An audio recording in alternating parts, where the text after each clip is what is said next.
안녕!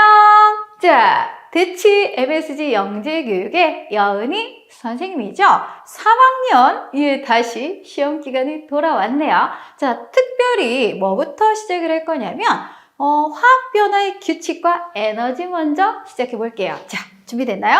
자, 1번입니다. 물질 변화인데요. 물질 변화는 크게 물리 변화, 화학 변화 이렇게 나누게 됩니다. 이 중에서 물리 변화는 뭐가 안 변하죠? 화학 변화는 뭐가 변하죠? 기준점은 뭔가요? 자, 두 글자 성질입니다. 물질의 성질이 가진 가장 작은 입자 분자이죠? 자, 그럼 볼까요? 자, 선생님이 물 분자를 하나 그려놨네요. 물 분자 H2O라고 쓰겠죠? 자, 왼쪽으로 시선을 옮겨볼까요? 분자의 모양이 바뀌었나요? 안 바뀌었죠? 분자는 그대로입니다. 따라서 성질은 변하지 않아요. 근데 무엇이 변했나요? 분자가 가까이 배열되어 있던 것이 멀찍이 배열되는 분자 배열이 바뀝니다. 자, 무엇이 바뀐다고요? 분자 배열이 바뀝니다.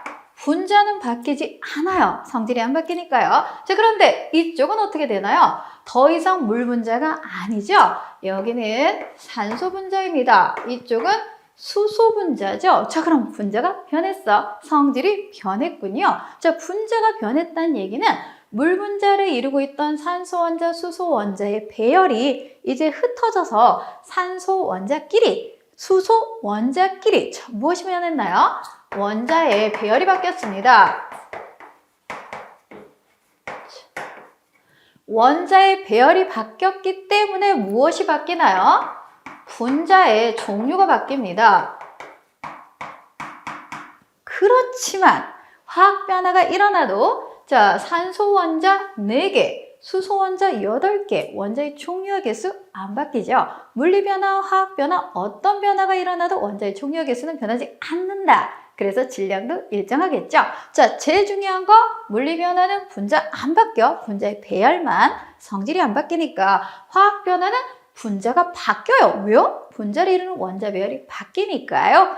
기억해 줘야 됩니다. 자, 2번입니다. 화학 반응식이죠. 화학 변화가 일어나는 걸 식으로 꾸며봤네요. 화살표를 기준으로 왼쪽에는 무슨 물질이라고 불러줘야 되죠, 우리 친구들? 반응물이라고 부릅니다. 자, 오른쪽은 뭐라고 불러야 되나요? 생성물이라고 부르겠죠. 화학 반응이 일어나도 원자의 총유 개수가 안 바뀌니까 우리 개수를 맞춰줘야 되겠죠. CH4는 메테인이라는 분자입니다. 메테인 분자를 O2, 산소와 반응시켜 연소시키면 어떻게 될까요? 탄소가 연소되면 이산화탄소가 생깁니다. 탄소의 개수만큼 이산화탄소가 생겨요. 탄소 한 개니까 이산화탄소 분자도 한 분자입니다. 자, 수소는 원자가 4개나 되네요. 자, 그럼 물 분자는 몇 개 생겨야 될까요?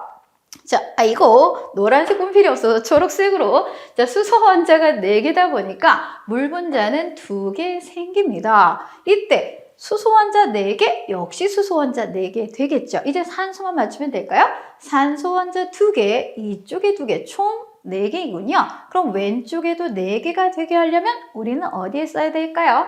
자, 이렇게 써주면 됩니다.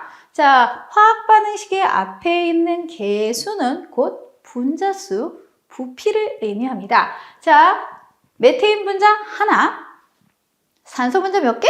둘. 자, 분자수는 총 3개였네요. 화학 반응이 일어났어요. 이산화탄소 분자 하나에 물 분자 2개, 우연히 분자수가 같습니다. 그런데 모든 화학 반응식에서 분자수가 같나요? 아닙니다. 그렇지만 모든 화학 반응에서 원자의 종류와 개수가 안 바뀌기 때문에 반응물 쪽에 있는 원자의 종류와 개수, 생성물 쪽에 있는 원자의 종류와 개수는 똑같아야 된다는 것도 잊지 말고 검산까지 확실하게. 자, 이제 3번입니다. 질량 변화와 질량 보존 법칙이지요. 자, 질량 보존 법칙 결론적으로 말하면 항상 성립합니다. 그런데 질량은 어떤가요? 질량은 일정할 수도 있고요. 감소할 수도 있고 증가할 수도 있습니다. 선생님이 써놓은 묽은 염산과 탄산 칼슘의 반응 같은 경우엔 무엇이 발생하나요? 이산화탄소 기체가 발생합니다. 그래서 뚜껑을 닫은 닫힌 용기에서는 질량이 일정합니다. 그렇지만 선생님 디테일 살려 그려놓은 거 보이나요? 뚜껑을 열면 이쪽으로 누가 날아가지요? 이산화탄소 기체가 날아갑니다. 그래서 이 경우에는 질량은 감소합니다. 그렇지만 날아간 이산화탄소까지 합친다면 전체 질량은 일정하기 때문에 질량 보존 법칙은 성립한다라는 거. 자, 앙금 생성 반응은 닫힌 용기, 열린 용기 질량은 모두 일정하다. 그런데 금속의 연소라면 질량은 증가한다. 기체가 발생한다면 질량은 감소한다. 구분해 주세요. 자, 이제 4번 문제입니다. 자, 4번 같은 경우에 일정 성분비 법칙을 선생님이 표 아니죠. 그래프로 나타냈습니다. 자, 구리와 산화구리의 관계성을 그래프로 나타냈는데, 자, 구리, 산소, 산화구리 질량비는 몇 대 몇 대 몇인가요? 4대 1대 5지요. 외웠냐고요? 아닙니다. 그래프의 4일 때 산화구리는 5. 그럼 질량 보존 법칙에 의해서 산소는 1만큼 반응해야 되겠죠.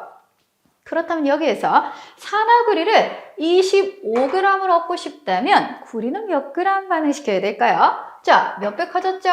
5배. 그럼 여기도 5배니까 얼마죠? 4, 5, 20g입니다. 산소는 몇 g 반응하겠죠? 4대 1대 5. 그럼 얼마 반응해야 돼요?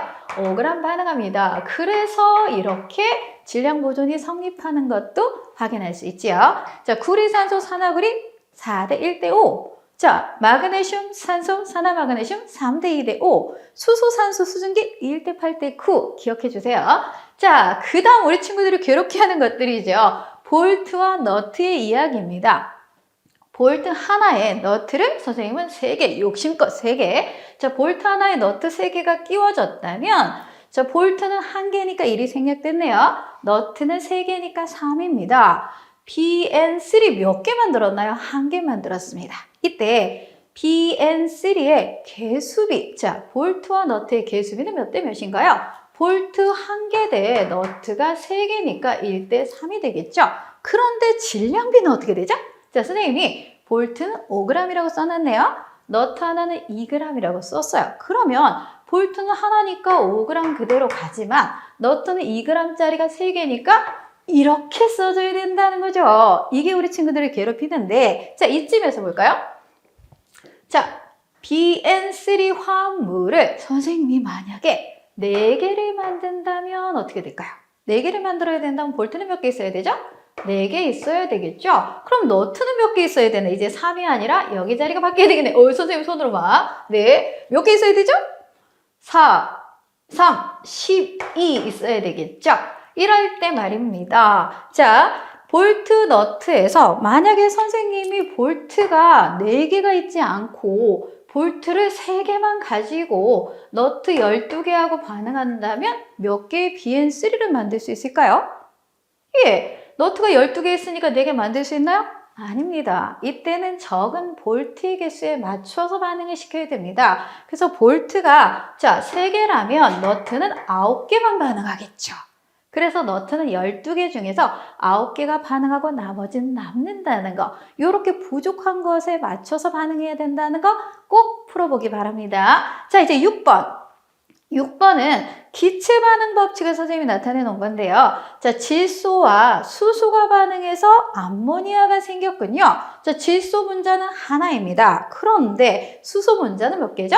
하나, 둘, 셋. 자, 부피비는 곧 분자수비라는 걸 확인할 수 있죠. 그러면 이제 암모니아는 몇 분자?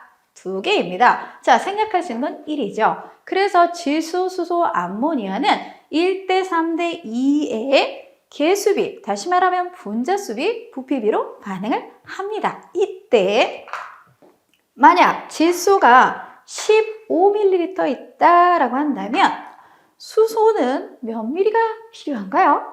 3배라면 45ml가 필요합니다. 그런데 자, 가진 게 30밖에 없어요. 그럼 어떻게 해야 되죠? 적은 30에 맞춰서 반응을 해야 되겠죠. 그래서 질소가 15ml 다 반응하는 게 아니라 30ml에 맞춘 10ml만 반응합니다. 결국 질소는 몇 ml가 남게 되나요?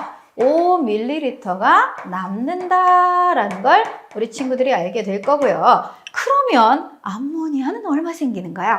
자, 1대 3대 2니까 30ml, 10ml라면 여기는 몇 ml가 생겨야 되죠? 정답은 20ml입니다. 요렇게까지 우리 친구들이 계산하는 것까지 할 수 있어야 되겠죠?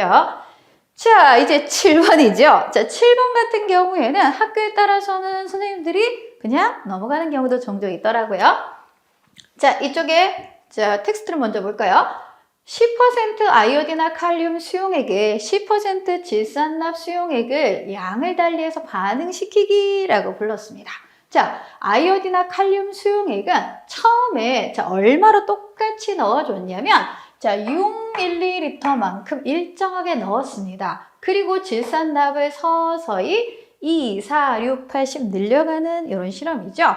자, A, B, C까지는 앙금이 어떻게 되나요?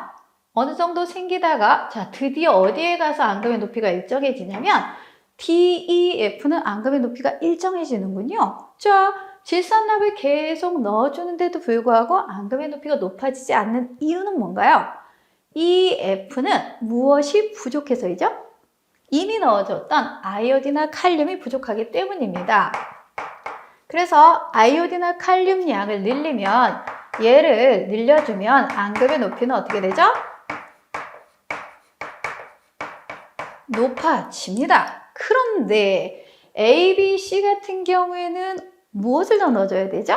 A, B, C 같은 경우엔 아이오딘과 칼륨은 6ml 있지만 질산납이 부족하기 때문에 앙금의 높이가 높아지지 않는 거죠. 그래서 여기는 이 질산납 수용액을 늘려주면 역시 앙금의 높이는 높아집니다. 자, 선생님이 시간 관계상 생략해서 썼어요. 자, 이제 이때 하나 더 짚고 가볼까요? 선생님 이거는 6ml 부피비 아닙니까? 자, 부피가 1대1이라면 그 속에 들어있는 질량도 어떨까요? 똑같겠죠? 그래서 역시 이건 무슨 법칙에 대한 거냐면 일정 성분비 법칙입니다. 자, 이 실험을 통해서 알게 되는 거 일정 성분비 법칙이라는 거. 자, 8번. 자, 아까 화학 반응식 저쪽에서 했었죠? 화학 반응식으로 알 수 있는 것과 없는 것 중에서 선생님 이번엔 없는 것 한번 볼게요. 화학 반응식을 보면 자, 무엇을 알 수 있죠, 우리? 자, 반응 물질 알 수 있습니다. 생성 물질 알 수 있죠. 반응 물질과 생성 물질의 계수비, 부피비, 분자수비 알 수 있습니다. 그런데 자, 알 수 없는 건 뭐죠? 자, 원자의 크기 알 수 있나요? 원자의 질량 알 수 있나요? 알 수 없습니다. 그리고 반응 물질의 질량, 생성 물질의 질량 이런 건 알 수 없지요. 자, 이제 9번입니다. 수소, 산소, 수증기인데요. 자, 수소, 산소, 수증기? 이것은 일정 성분비 법칙을 물으려고 하는 건지 기체 반응의 법칙을 물으려고 하는 건지 우리 친구들이 구분할 수 있어야 되는데요. 자, 수소를 선생님이 원자 모형, 분자 모형으로 나타내 봅니다. 자, 수소 분자 몇 개인가요? 2개. 자, 산소 분자 1개. 그럼 수증기 분자 2개라면 선생님 화학 반응식으로 쓴다면 이렇게 쓸 수 있습니다. 그런데 이쯤에서 자, 질량 한번 볼까요? 수소의 상대적인 원자량은 1g으로 치고요. 산소를 자, g은 사실은 정확하게 말하면 안 붙이는 게 정상입니다. 네, 원자량 상대값이니까요. 수소를 1, 산소를 16이라고 한다면 수소 원자가 4개면 몇 g인가요? 4 되겠죠. 자, 산소는 16짜리가 2개니까 32입니다. 그럼 물은 18짜리가 2개니까 36인데요. 자, 몇 대 몇 대 몇인가요?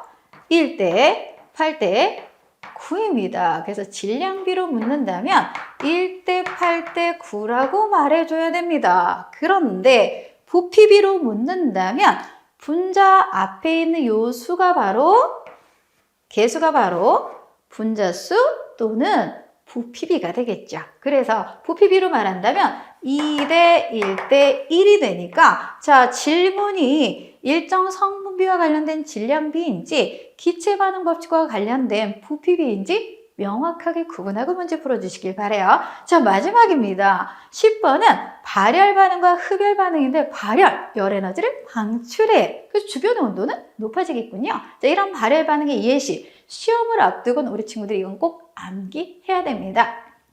자, 빛과 흐르면서 타는 연소는 당연히 발열 반응. 중화, 산성과 염기성이 반응해서 중화열이 생기니까 역시 발열 반응. 산화칼슘을 물에 녹이면 열이 상당히 많이 발생합니다. 구제역이 발생했을 때 산화칼슘을 뿌리고 물을 뿌려주는 거죠. 발열 반응입니다. 자, 호흡. 생명할 때 필요한 에너지를 얻는 과정이기 때문에 발열 반응. 자, 산과 금속의 반응도 발열 반응입니다. 이에 비해서 흡열 반응은 뭐죠? 열 에너지를 흡수하니까 추워서 파란색으로 표현해 놨어요. 자, 주변의 온도는 낮아질 건데 수산화 발연과 암모늄. 자, 암모늄 들어가는 것을 표시를 해놨죠. 자, 어떤 암모늄이든 암모늄이 들어있다. 위에 이거는 다 흡열 반응입니다. 물의 분해. 자, 호흡이 발열이면 반대인 광합성은 흡열이겠죠. 자, 소금과 물의 반응. 소금을 물에 녹이면 어떻게 될까요? 자, 소금이 물에 녹는 순간 물의 온도가 낮아지는 무슨 반응? 흡열 반응입니다. 자, 이렇게 화학 반응의 규칙과 에너지 했고요. 그 다음은 무슨 차례인가요? 자, 이제 대기 중에 물 수증기, 기권에 대해서 배우러 가볼까요?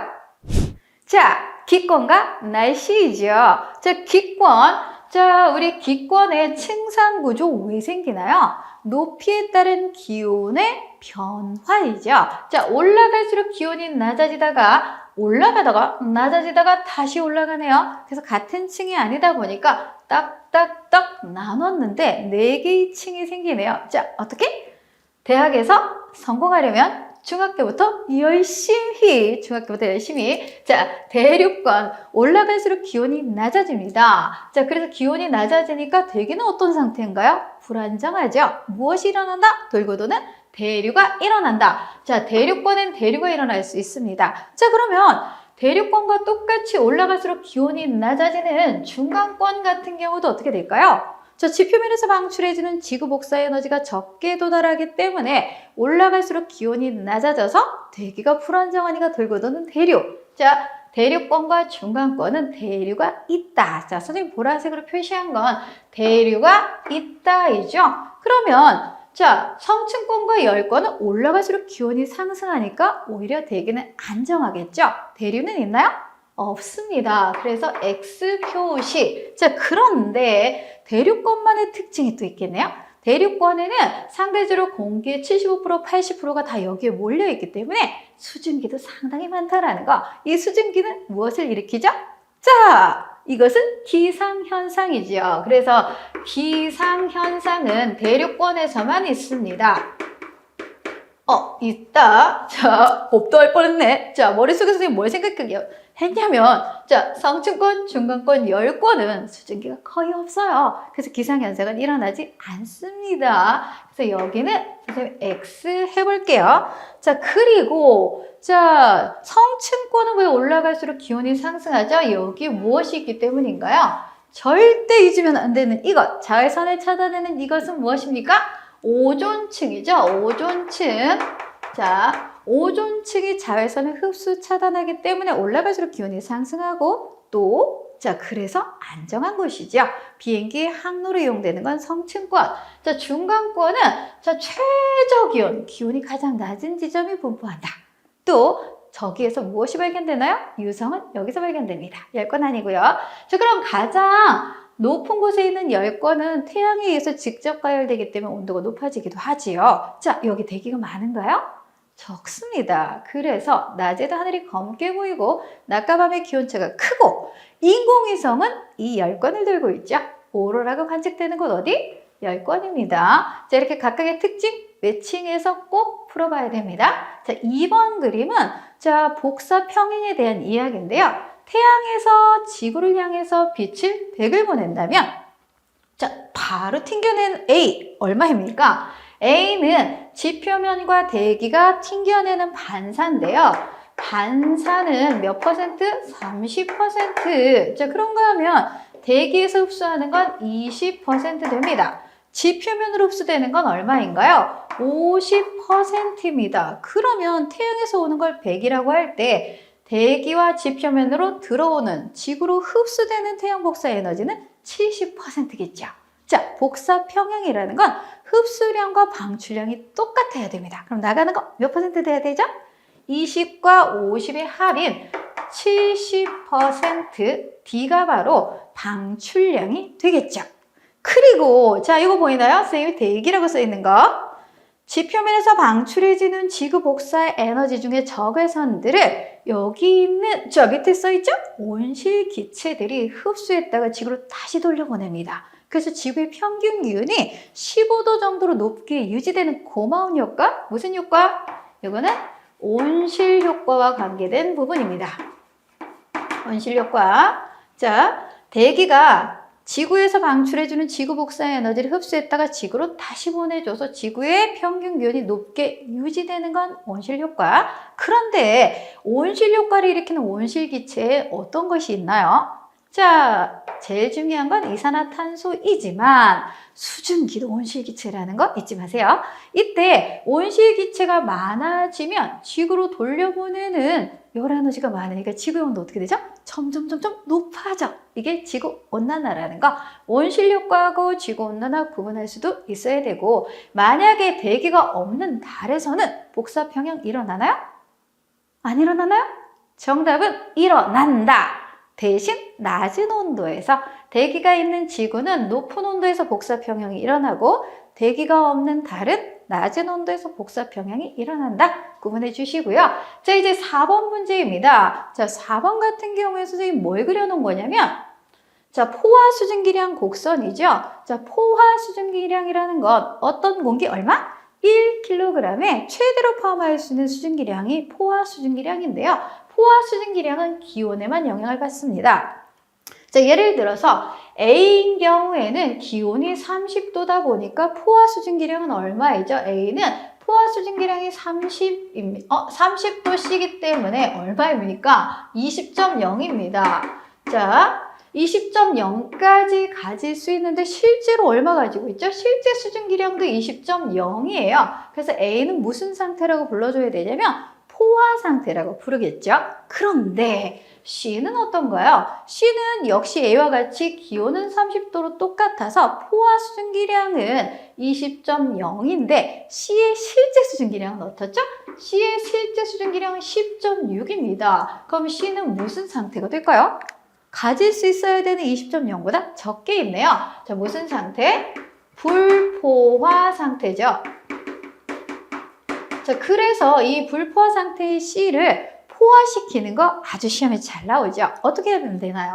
자, 수증기를 이만큼 20.0에서 10.6의 차이만큼 9.4g 더 공급하거나 아니면 기온을 낮춰서 20도까지 낮추게 되면 실제로 가지고 있는 10.6만큼에 도달을 하겠죠. 포화 상태에 도달할 수 있기 때문에 온도는 20도까지 냉각해라 이렇게 쓸 수 있습니다. 결국 A하고 B는 포화 상태이고요. C만 불포화 상태라는 것도 우리 친구들이 구분할 수 있어야 되고요. 네, 이 포화 수증기량 곡선은 각 지점마다 포화인지 불포화인지 분명히 구분할 수 있어야 된다는 거. 자, 부족한 부분이 있다면 역시 선생님이 포화 수증기량 곡선에 대한 설명해 놓은 거 있어요. 찾아서 보면 이해가 될 거.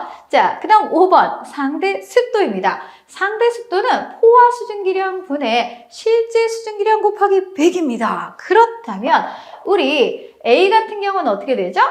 포화 수증기량은 20.0, 실제 수증기량도 20.0 곱하기 100이니까 A는 무슨? 상대 습도가 100%입니다. 그런데 C는 어떻게 되죠? C의 경우는 포화 수증기량은 20.0인데 실제 수증기량은 10.6 곱하기 100이 되니까 이 경우에는 거의 50% 정도밖에 되지 않겠죠. 건조하다라는 거 알 수 있죠. 상대 습도가 낮다. 자, 6번 문제입니다. 자, 6번 문제는 맑은 날일까요? 흐린 날일까요? 비 오는 날일까요? 자, 정답은 맑은 날입니다. 하루 중에 15시 오후 3시경 무엇이 가장 높죠? 기온이 가장 높습니다. 그런가 하면 기온이 높아지면 자, 실제 수증기량이 자, 파란색 그래프 실제 수증기량 다시 말하면 이슬점입니다. 하루 동안 이슬점의 일변화가 거의 없다면 실제 수증기량이 거의 일정하겠죠. 그런데 기온이 높은 15시에는 포화 수증기량이 증가하기 때문에 상대 습도가 낮아집니다. 그래서 이 핑크색 요선은 바로 상대 습도 이렇게 되겠죠. 그렇다면 기온과 상대 습도가 거의 반대로 나타나는 이건 아까 선생님이 말했던 무슨 날? 맑은 날의 일변화의 모습입니다. 네, 흐린 날은 기온과 상대 습도의 차이가 줄어들 테고 비가 오는 날은 기온과 이슬점이 거의 일치하는 이런 모습으로 나타난다는 것도 우리 친구들 확인해 주세요. 자, 7번입니다. 자, 구름 생성 과정인데요. 자, 구름은 어떨 때 생기나요? 구름은 공기가 상승할 때 산을 타고 올라가든 찬 공기를 타고 올라가든 저기압 중심부가 돼서 올라가든 불균등하게 가열돼서 올라가든 공기는 뭐 해야 된다? 상승. 그래서 첫 번째 조건, 공기가 상승하는 게 1번. 공기가 상승하면 올라갈수록 어떤 일이 벌어지죠? 기압이 낮아지기 때문에 열의 공급 없이 부피만 팽창해. 자, 열의 출입을 막았어. 단열 팽창입니다. 단열 팽창하는 동안 열 에너지를 써버렸기 때문에 공기 덩어리의 기온은 낮아져. 그래서 기온 하강입니다. 기온이 하강해서 뭐에 도달하는 거죠? 기온이 낮아서 포화 상태에 도달해. 다시 말하면 이슬점에 도달하면 드디어 수증기의 응결이 시작돼서 뭐가 만들어집니까? 구름이 생기는 거죠. 자, 이 단계는 확실하게 써보도록, 그래서 확실하게 점수를 가져갈 수 있도록 우리 친구들 노력해 주실 거죠? 자, 이제 8번입니다. 자, 8번은 강수인데요. 자, 저위도나 적도 지역 또는 중위도나 고위도 지역이 비가 오는 원리가 다르다는 거. 자, 저위도 지역은 높이 올라가도 기온이 영상이기 때문에 구름 속에는 큰 물방울, 작은 물방울들이 존재하죠. 자, 이렇게 큰 물방울, 작은 물방울들이 충돌해서 커졌네. 무거워서 중력을 못 견디고 떨어져. 자, 그걸 무슨 설? 병합설이라고 부르고, 이때 내리는 비는 우리가 무슨 비라고 불러주게 되냐면 따뜻한 비 이렇게 부릅니다. 열대 지역은 따뜻한 비가 내려요. 자, 그런데 우리가 살고 있는 대한민국은 중위도죠. 서울은 위도 37도 정도 됩니다. 그래서 중위도 지역은 높이 올라가면 구름 속에 무엇이 존재하나요? 네, 빙정이라는 얼음 알갱이가 존재하고 관행각 물방울에서 증발한 무엇도 있다? 수증기가 있어요. 이 수증기가 빙정에 들러붙을 때 너무 차가워서 순식간에 고체로 변해. 수증기는 기체. 자, 빙정에서 붙어서 바로 고체로 가니까 상태 변화는 뭔가요? 자, 승화가 일어나서 만들어지는 건 뭐죠? 지금은 보기 어렵겠다. 날씨가 따뜻하니까 눈입니다. 이 눈이 내려오다가 녹아서 뭐가 될 때, 비가 될 때 우리는 무슨 비라고 부르게 되냐면 찬비 이렇게 부르게 됩니다. 아까 저위도, 적도 지역에서는 따뜻한 비라고 표현을 했을 때 우리 중위도, 고위도 지역엔 찬비, 눈이 녹아서 내렸군요. 그리고 이게 승화라는 거 잊지 마세요. 자, 이제 9번입니다. 자, 9번은 해풍과 육풍, 그 다음에 계절풍에 대한 이야기인데요. 육지와 바다의 비열 차이라고 해도 맞는 말, 또는 열용량 차이에도 맞는 말이죠. 왜요? 열용량은 비열 곱하기 질량이거든요. 상대적으로 바다는 비열도 크지만 질량도 커서 열용량이 큽니다. 온도 변화가 작아요. 자, 선생님이 태양을 그려놨죠? 낮 시간입니다. 낮 시간에 비열과 열용량이 작은 육지는 온도 변화가 커서 기온이 높아서 공기가 상승합니다. 무슨 기압이 되나요? 육지는 저기압 됩니다. 상대적으로 바다 쪽은 비열, 열용량이 커서 온도 변화가 작죠. 그래서 여기는 고기압이 됩니다. 바람이라는 건 공기의 상하 움직임, 상하는 이거죠. 상하 움직임 혹시 뭐라고 하나요? 기류라고 합니다. 상승기류, 하강기류. 바람은 뭔가요? 바람은 공기의 수평적인 흐름을 말합니다. 어디에서 어디? 항상 고기압에서 저기압으로. 그래서 고기압인 바다 쪽에서 육지로 부는 바람이니까 어디서 시작됐어? 바다에서 시작됐으니까 해풍이라고 부르는 거죠. 낮은 해풍. 자, 그러면 이것을 1년으로 확장한다면 어떻게 되나요? 대륙 쪽과 해양 쪽으로 볼게요. 자, 선생님은 겨울철을 표시해 놨어요. 자, 겨울철. 겨울이라면 대륙 쪽은 연료량 비율이 작기 때문에 온도가 팍팍 떨어져 차갑습니다. 그런데 해양 쪽은 연료량 비율이 크기 때문에 온도 변화가 작겠죠. 상대적으로 해양 쪽이 따뜻한 무슨 기압? 여기가 저기압. 자, 대륙 쪽이 고기압입니다. 항상 바람은 어디서 어디로? 고기압에서 저기압. 자, 이렇게 사자를 그린다면 북서쪽에서 부는 바람, 북서에서 시작돼서 북서 계절풍 겨울이고요. 겨울은 상대적으로 등압선이 조밀하기 때문에 바람이 세다라는 것도 우리 친구들 기억해둬야 되겠죠? 자, 마지막 10번이네요. 선생님 정말 숨가쁘게 달려왔죠? 더 많은 걸 하고 싶었지만 자, 여기까지 해볼 건데요. 한랭전선, 온난전선입니다. 한랭전선은 고드름처럼 뾰족뾰족해. 자, 온난전선 호빵처럼 따뜻해 보이죠?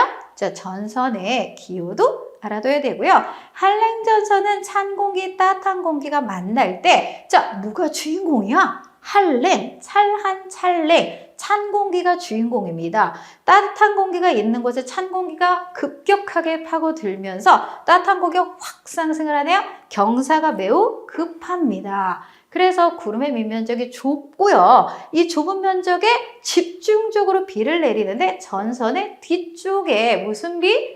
소나기를 내리는군요. 그래서 한랭전선이 지나가고 나면 기온은 낮아진다는 거. 자, 풍향은 북서풍이라는 것도 챙겨주면 좋겠네요. 자, 온난전선은 따뜻한 온, 따뜻한 란, 따뜻한 공기가 주인공이죠. 찬 공기가 자리하고 있는데 따뜻한 공기가 뒤늦게 오면서 밀도가 작아서 위로 타고 올라가는데 밑면적이 넓어요. 경사가 완만합니다. 넓은 지역에 이슬비를 내릴 건데 전선의 어디 쪽에 있죠? 전선의 앞쪽에 무슨 비를 내리나요? 예. 이슬비 또는 지속적인 비라고 부를 거고요. 온난전선 앞쪽에 있는 사람은 아직 전선이 통과하지 않았기 때문에 기온이 낮습니다. 근데 온난전선이 통과한다면 기온은 높아지겠죠.